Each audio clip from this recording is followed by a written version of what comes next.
And now we'll go render, create render node, and we're just going to do a regular mantra. Now you'll see it's jumped us out into the out view, and we have a mantra node. And for render settings,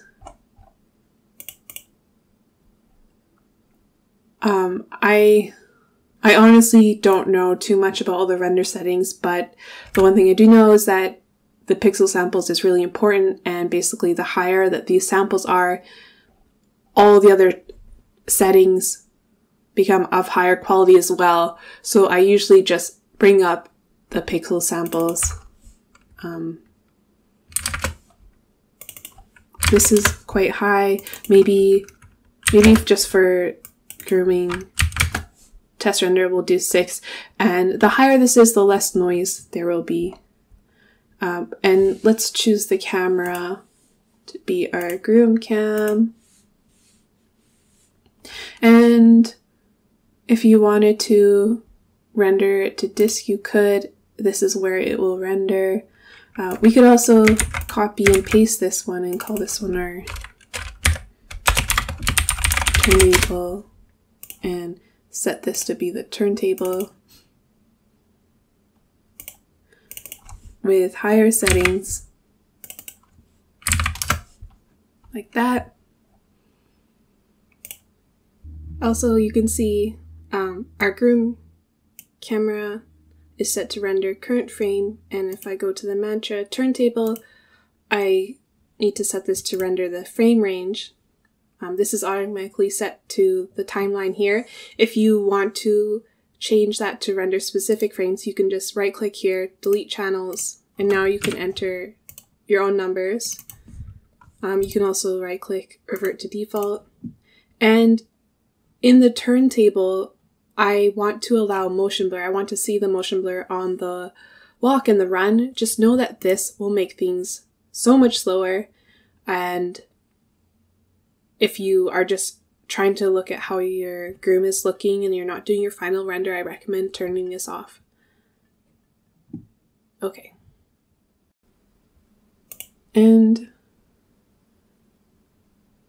just a quick look at the material here. You'll see that we automatically have a hair shader. You can change the root and the tip color to be whatever you like here. But let's render. So let's go to the render view, and we can choose the mantra node here. So we want to render the chin, and we're going to render. If you set this to the ROP camera, it will read the camera from here, but we could also set it manually and click render. And you'll see that we've got an error. One thing I forgot to mention is that in order to render, it needs the guides to be visible for some reason. And even though I've turned it on, it's still not rendering. This is a bug. So I'm just going to stop, and I don't know why sometimes I have to click them on and off, and then we'll just hit render again, let it recalculate. And another weird bug is that sometimes you'll hit render and the whole image will be flipped upside down. And to fix that, you just press H and it'll reset the zoom and flip it. Just thought I'd let you know in case it happens to you and you're wondering what's going on. Okay, now we are rendering the chin hairs.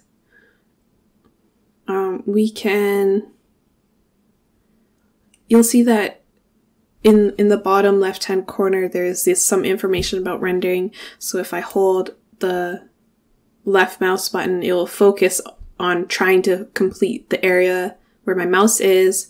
You can shift drag to create a render region box, that sort of thing.